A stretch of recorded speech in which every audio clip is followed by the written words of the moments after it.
Hi, welcome back.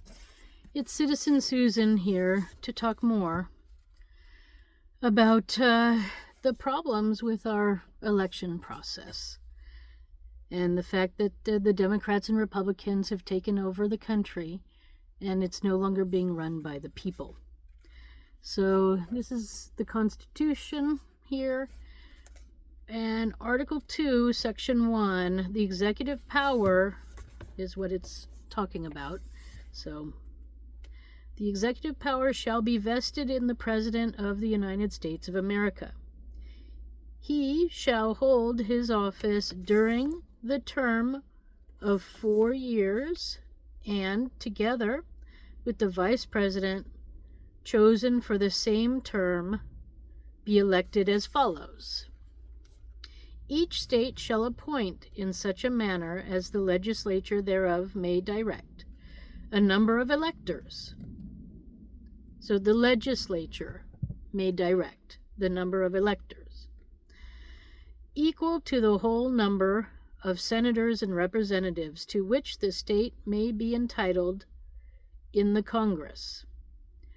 But no senator or representative or person holding an office of trust or profit under the United States shall be appointed as an elector. So nobody working in government in that state or in federal government can be an elector. The electors shall meet in their representative states and vote by ballot for 2 persons. And vote by ballot for 2 persons. Not 1, but 2. Not 1 ballot, but for 2 persons. Of whom 1 at least shall not be an inhabitant of the same state with themselves. So the electors have to choose somebody from out of their state, and they can pick somebody who's running for office in their state. And they shall make a list of all the persons voted for. And they shall make a list of all the persons voted for. All the persons. Where's that list of all the persons? And of the number of votes for each.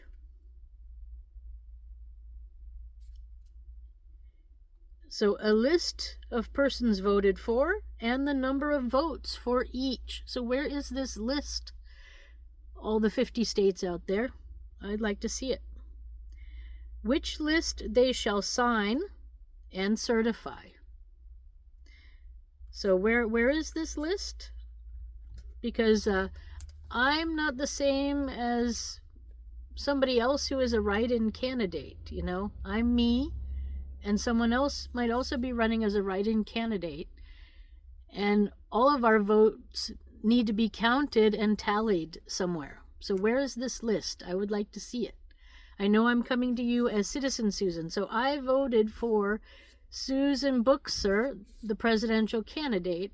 I'd like to see where her vote is. I'd like to see where that vote is.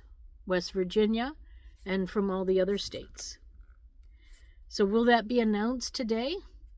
Today is when the votes are tallied, and I'm about to get to that.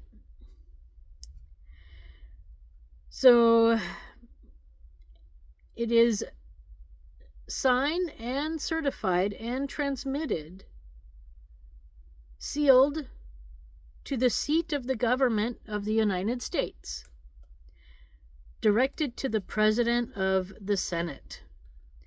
So this list with supposedly all the names of everybody running and how many votes they got from every state needs to be there with the President of the Senate. I really want to hear this because, yeah, this is going to be surprising. So the President of the Senate shall, in the presence of the Senate and the House of Representatives, open all the certificates, and the votes shall then be counted. So like I said, when I ran for Congress, West Virginia had no problem tallying up my write-in votes. But when I run for president, not only did they not see me as a presidential candidate officially, because I did not have a vice president, and I also was not registered to vote. But I had my passport. I could have at any time presented that. And I did when I went to vote as Citizen Susan, and they didn't even look at it. They didn't care. So the fact that, the Republicans say, oh, yeah, you need IDs, they don't care. That's just for TV. That's just to sell everybody BS. Because they don't care. They didn't count my vote. And how many other people's votes did they not count? That might be where all my votes are, which is shocking. So, anyway, the President of the Senate shall, in the presence of the Senate and the House of Representatives, open all the certificates, and the votes shall be counted. The person having the greatest number of votes shall be the President, if such number be a majority of the whole number of electors appointed. So, the person having the greatest number of votes shall be president, if such a number be the majority of the whole number of electors appointed. And if there be more than one who have such majority and have an equal number of votes, then the House of Representatives shall immediately choose by ballot one of them for president, and if no person have a majority, then from the 5 highest on the list, the said House shall, in like manner, choose the president. But in choosing the president, the votes shall be taken by states, the representation from each state having 1 vote. A quorum for this purpose shall consist of members or members of 2/3 of the states, and in a majority of all the states shall be necessary to a choice. In every case, after the choice of president, the person having the greatest number of votes of the electors shall be vice president. So, in every case after the choice of president, the person having the greatest number of votes of electors shall be the vice president. But if there should remain 2 or more who have equal votes, the Senate shall choose from them by ballot the vice president. The Congress may determine the time of choosing the electors and the day on which they give their votes, which day shall be the same throughout the United States. No person except a natural-born citizen or a citizen of the United States at the time of the adoption of this Constitution shall be eligible to the office of President. Neither shall any person be eligible to the office who shall not have attained the age of 35 and been 14 years a resident within the United States.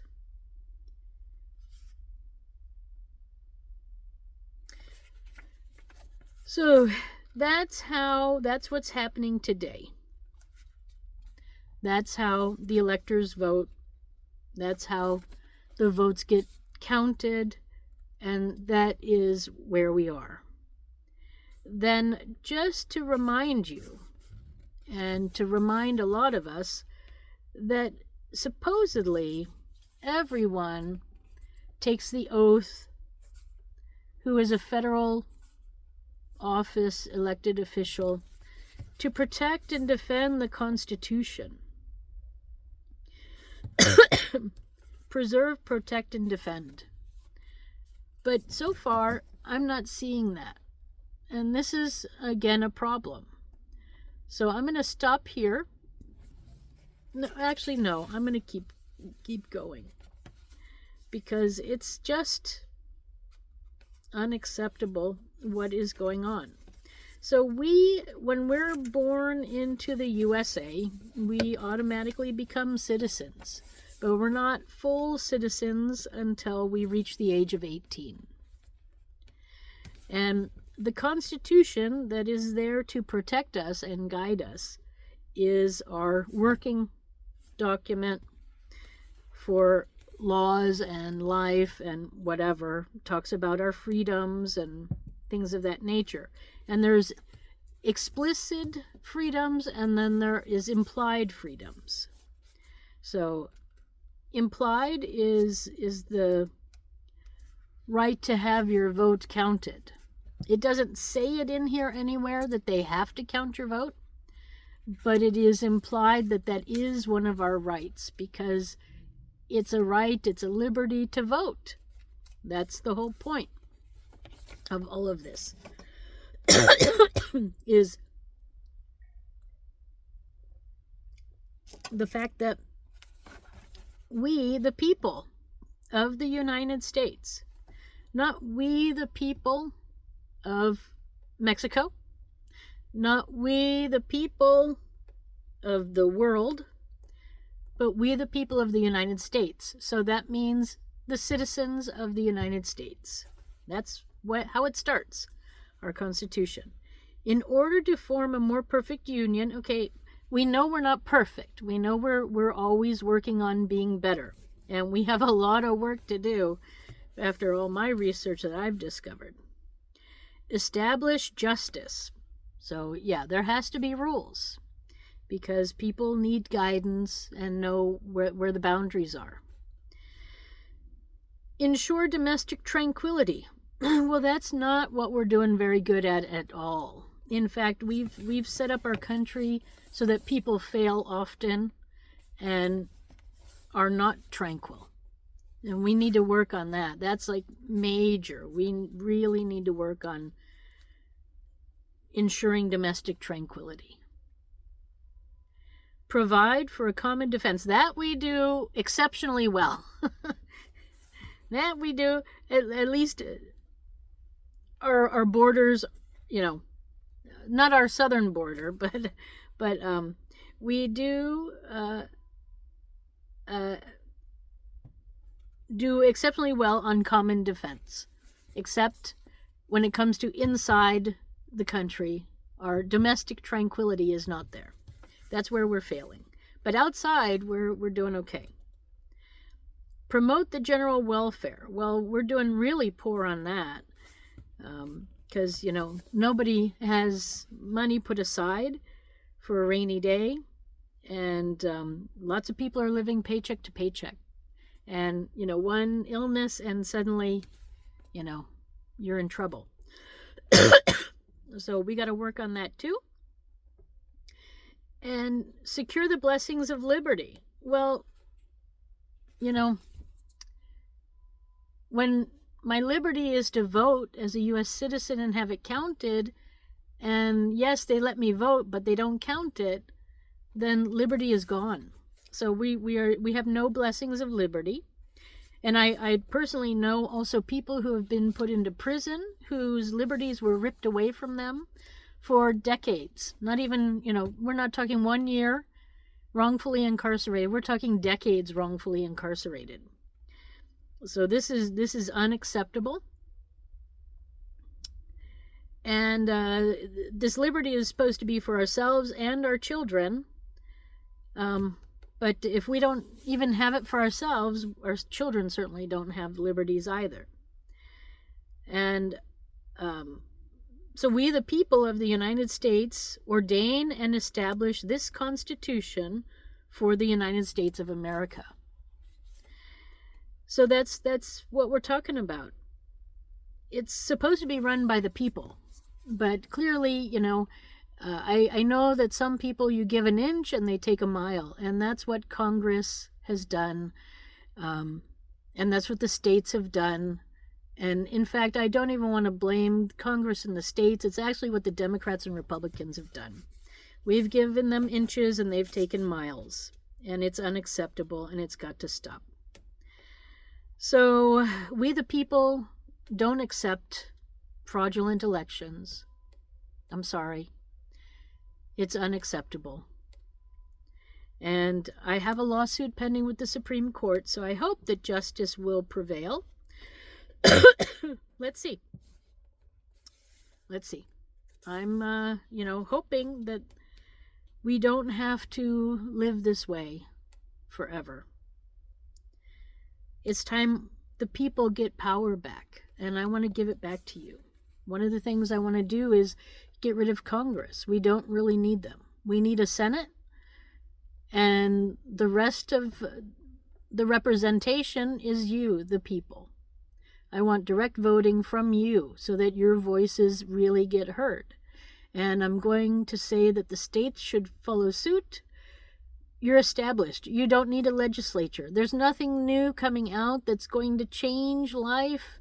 Whether you do something in 3D and reality, or whether you post it online, the same act. Killing is killing if you killed somebody, or if you killed and tortured an animal. It's cruelty.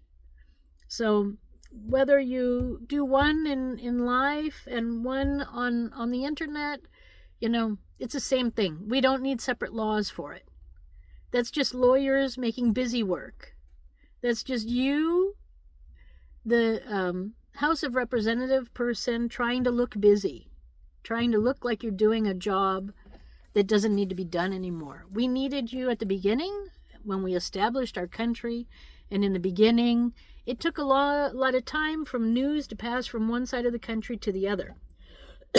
So then there was a purpose for you. But nowadays we have the internet. We have instant news. We don't need representatives. We're intelligent and informed enough.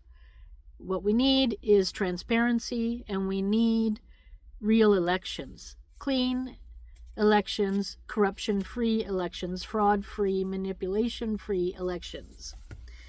And that also included, on the local level, all the way to the president. So it's time for a change in our country.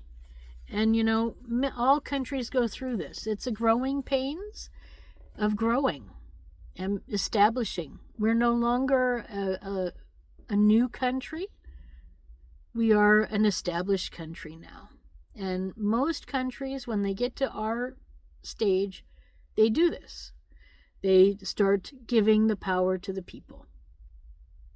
We are actually lagging behind a lot of other countries. And so it's time to step up and move forward into the new millennium with all the other countries who have done the same.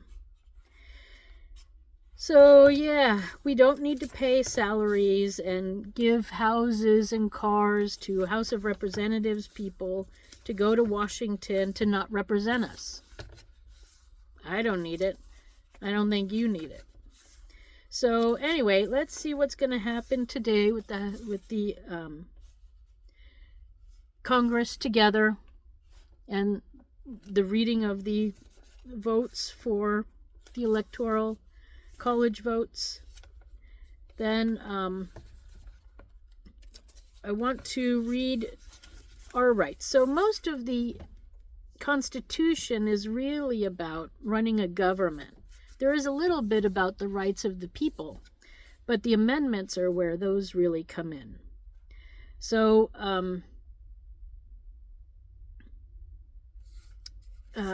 not going to go through and read in the Constitution itself the rights of the people. I'm going to start with the Bill of Rights, the first 10 amendments, and then I'm going to go into the other ones. So Congress shall make no law respecting an establishment of religion, or prohibiting the free exercise thereof, or abridging the freedom of speech, or of the press, or the right of the people peaceably to assemble, and to petition the government for a redress of grievances. And this is what we're doing today. This is where the grievances part comes in. This is where we talk about what's bothering us, and then we also can have ideas about peace and what peace can be and what peace can look like, and where peace, how it can be. Peaceful thoughts. That's the First Amendment. So it's a big one. Freedom of religion, freedom to exercise it, and freedom of speech, freedom of the press, and freedom to get together peacefully, and to tell our government what we don't like. Well, one thing I want to mention is, there's a children's book story called A Bell for Autry, I think. I read it in one of my children's book readings that I did earlier this year, A Bell for Autry. And it's a bell in the town by the mayor's house or office where you ring it if you have a grievance. And the fact that we had a bell like that too once. It's now known as the Liberty Bell, but it was like the State House bell. And at first, the first attempt to build it, it cracked on the try, and then they had to build a new one. Then they built a new one, and that cracked, I think, pretty much at the beginning of it, or somehow it cracked, and it's become famous for the crack. It used to actually ring even with the crack, and there was a fixing of it that helped it to ring better. I'm going to play those sounds later during the performance, during the actual summoning. And then it's now not able to ring anymore. And that's not a good sign, because we're a country based on liberty. The Statue of Liberty is about freedom and liberty and, being a human being. But right now our Liberty Bell is silent. And this is a symbol of our liberties are silent. And I'm living proof of our liberties being silenced. So, U.S. citizens, it is a problem. We are being silenced. Our liberties are silenced. We need a new Liberty Bell. Not one that's cracked. We need a new Liberty Bell. And we need to hear it ring. Ringing out liberties. So today I will be ringing out liberties. Because of the snow, I'm not going to be able to set up outside like I wanted to. So I'll just be doing it inside here. But I'll still be ringing out the sound of liberty. The sound of peace and freedom.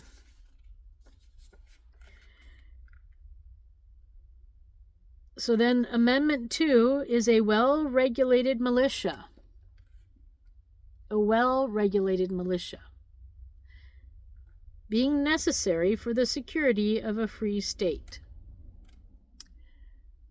So, it is necessary to be able to keep your state free. The right of the people to keep and bear arms shall not be infringed. So what they're saying here is that the militia, which is you and me, all of us, we're all responsible for our country. We have a right to keep and bear arms, but we need to be regulated. And what regulated means does not mean making laws about who can have what and why and how.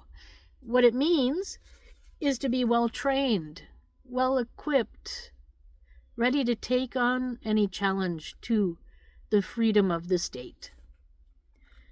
So we need to set up shooting ranges that are locally based, community based, where people with arms can go and practice a couple of times a year to prove that you're mentally okay. And if your little community there thinks that maybe you have some issues, maybe somebody died who was important, or maybe you got divorced, or you broke up with your girlfriend or boyfriend, you might need some help. So, as a federal president, I don't need to know who has guns and who doesn't, but I do need your county to know, and I need your local community to know. The community is going to be center in my presidency. We need to rebuild communities, little towns that look after each other, because we've fallen apart for various reasons, and it's not necessary. So amendment number 3, no soldier shall, in time of peace, be quarantined in any house, without the consent of the owner, nor in time of war, but in a manner to be prescribed by law. So, right now we're not at war, so unless you're specifically asked to have somebody stay with you by the government, you don't need to let them. Amendment number 4, the right of people to be secure in their persons, house, papers, effects against unreasonable searches and seizures shall not be violated, and no warrant shall be issued, but upon probable cause, supported by oath or affirmation, and particularly described the place to be searched and the person or things to be seized. So, no one has a right to come into your house and just take things. You have to be informed of it if it's going to be an official search and seizure. And you have a right to privacy.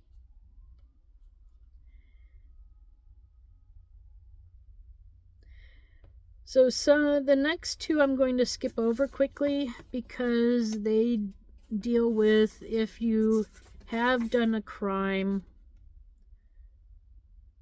Well, no, I guess I should do Amendment 5. No person shall be held to answer for a capital or otherwise infamous crime unless on a permanent indictment of a grand jury, except in cases arising in the land or naval forces or in the militia,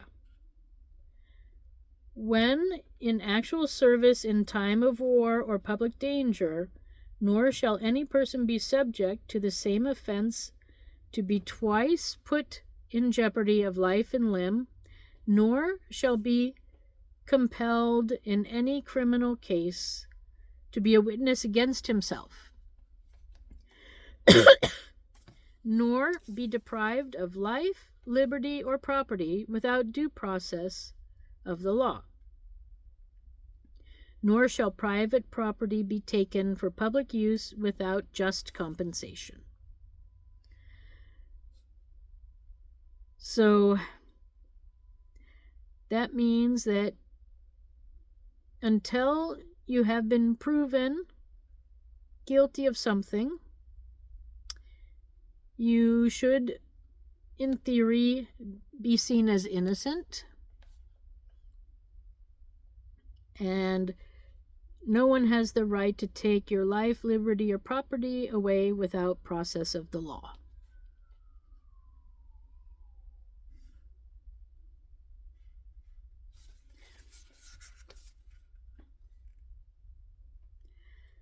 Then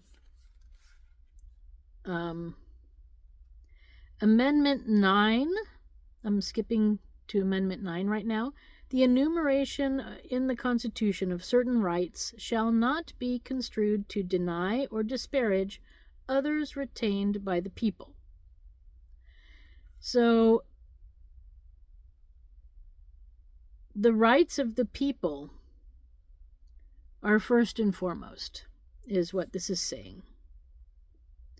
The Constitution is not there to take away the rights of the people. Then number 10 is the power not delegated to the United States by the Constitution nor prohibited by the states are reserved for the states respectively or to the people. So the states can also make rules that are not really explicit in here, but there are the implied rights too, like the right to have your vote counted if you're a U.S. citizen.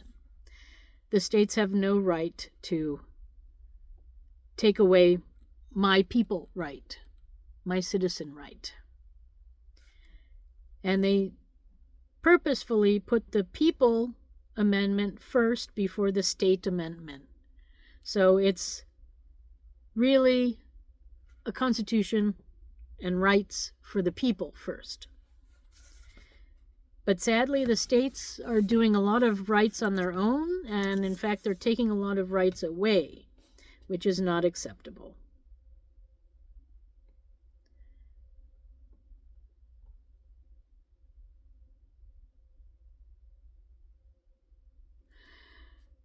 Okay.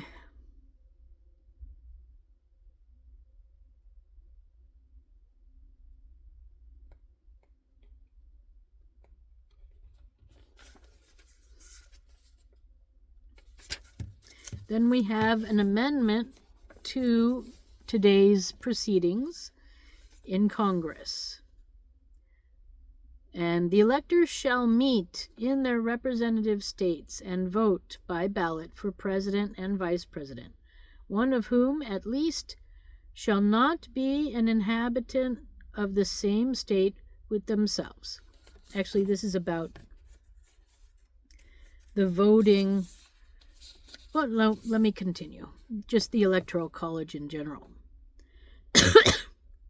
They shall name in their ballots the person voted for as president, and in distinct ballots the person voted for as vice president. So 2 separate votes. So as running for president, you don't need to have a vice president. It's a separate vote. And they shall make distinct lists of all persons voted for as president. So again, where is that distinct list? I want to see it. And of all persons voted for as vice president. I'd like to see that list too. And of the number of votes for each.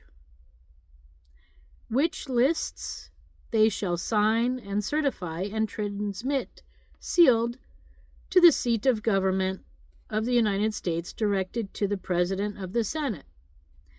The President of the Senate shall, in the presence of Senate and House of Representatives, open all the certificates, and the votes shall be counted.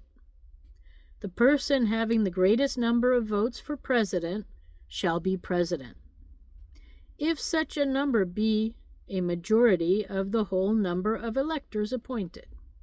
And if no person have such a majority, then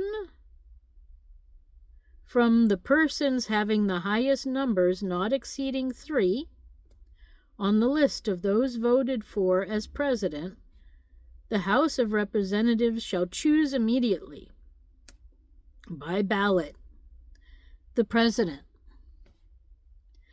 But in choosing the president, the votes shall be taken by states, the representation from each state having one vote. A quorum for this purpose shall consist of a member or members of 2/3 of the states, and a majority of all the states shall be necessary to a choice.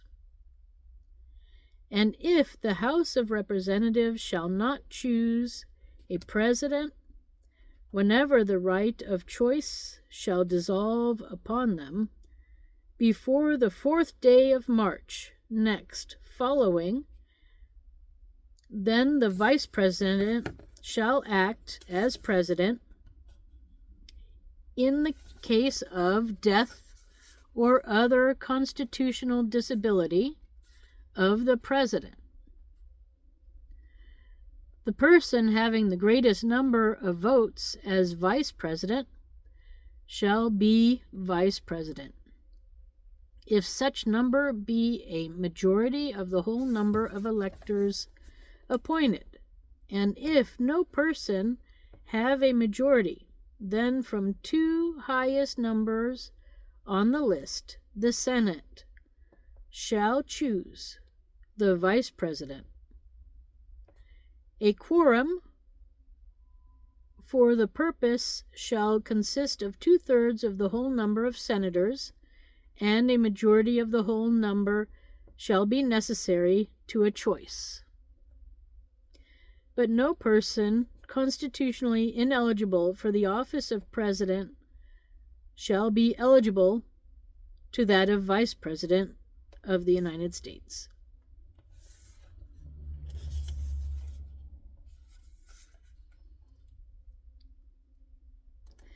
Then the 14th Amendment, the first part, Section 1. It talks exactly about our liberties. And since this is really about liberties and freedom and bringing peace to our people, our country, finding tranquility,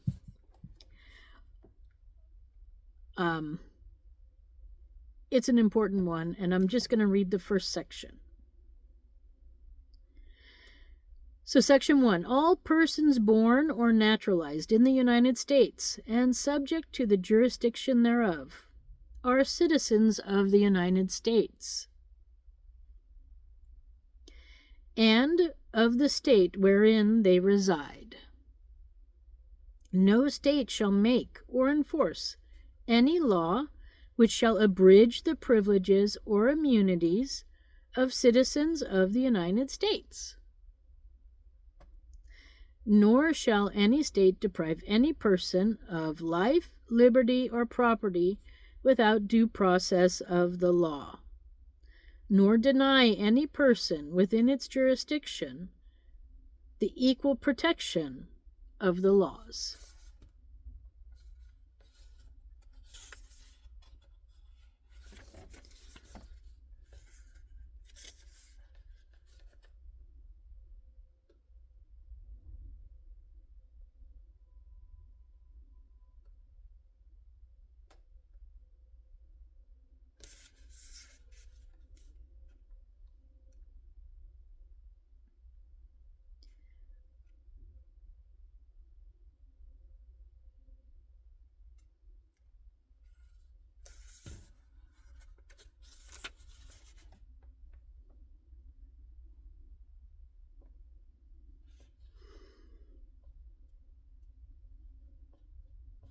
So, since I see everyone as U.S. citizens, whether you're male or female, or intersex, or trans, or whatever you might be, you're a U.S. citizen if you're born in the USA, or if you've become naturalized, or if you were born to a U.S. citizen, you are a U.S. citizen.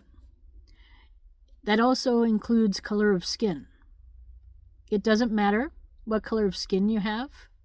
I know we have amendments for that too, but truthfully, That amendment is not really necessary because you're a U.S. citizen, regardless of skin color, and you are a U.S. citizen regardless of gender.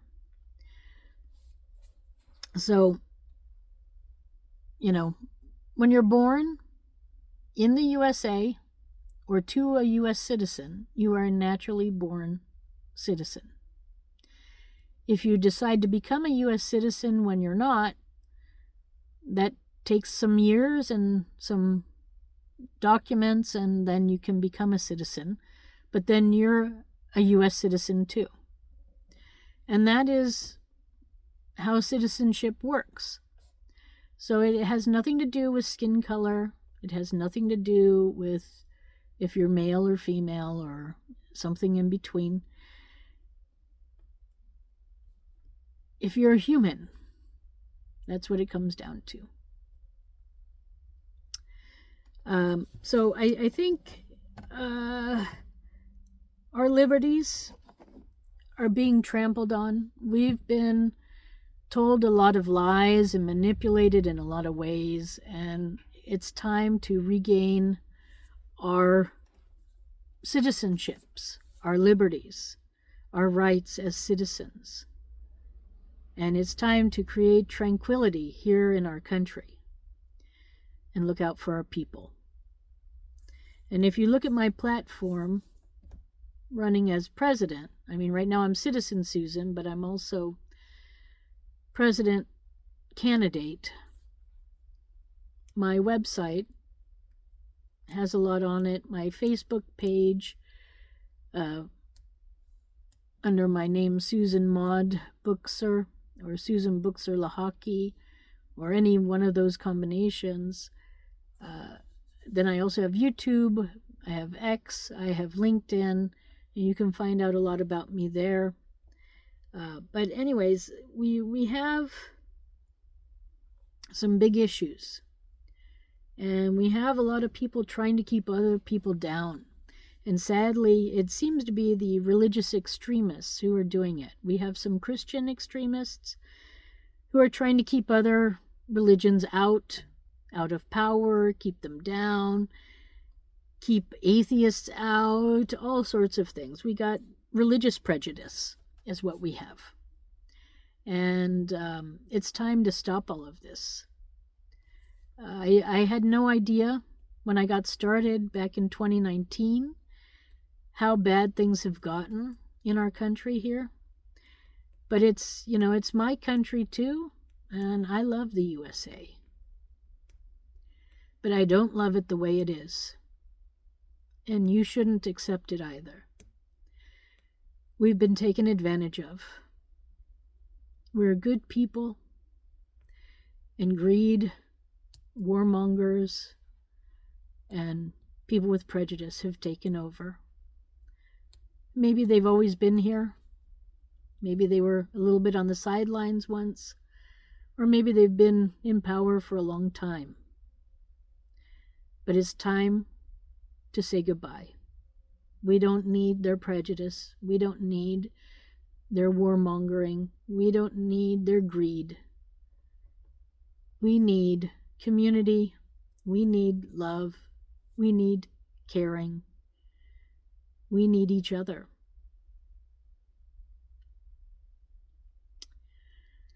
That will bring tranquility. So right now, my catchphrase is, if we can live with war, which we seemingly can, and violence. How many people have you seen killed on your TV set or your mobile phone or on your laptop this week, even this day? There's a lot of violence coming out of our media, especially Hollywood. I never saw so many violent movies, so much killing and hate. There's, everything's been exposed now. We know there's a lot of sick people out there. So we don't need to support the sick people anymore. We need to help them get healthy. So start making self-help movies to help people recover from trauma rather than taking us into the trauma. Let's start healing. Let's start a healing process, a healing Hollywood. We also need healing music to go along with it, because we've seen enough and heard enough of violence. Let's focus on nice things, on pretty things. If we can focus so much on the hate and the neglect and the domination and the abuse and manipulation, if we can focus so much for so long, 50 years or more, we can also focus on the beautiful, on the kind, on the helpful, on the loving, on the caring, on the giving and the sharing. We don't have to be greedy. We don't have to dominate. There's enough for everyone. There's a place for everyone. This is where my apprenticeship program comes in, which will get people learning a job, a skill, and learning to fit into the community. Giving them pride in a job well done. Showing them that they can succeed, where maybe they didn't know that before. So, yeah, this is a long one. And we'll see how I use it in the summoning piece. But anyway, I'm Citizen Susan. This is part 2 of my contribution to the grievances and explanation. We all are citizens and we all belong to the USA, and it's okay. But we want our rights and we want our liberties. And I definitely want my vote counted. I want your votes counted. This is unacceptable. So on that note, I'm going to say goodbye. It's probably time for me to sign in and do the summoning now. So I'm a little behind schedule. But anyway, thanks for watching. I wish you a lot of your rights in this new year. And I wish us all a lot of tranquility and general welfare, general peace and tranquility. Okay, bye for now.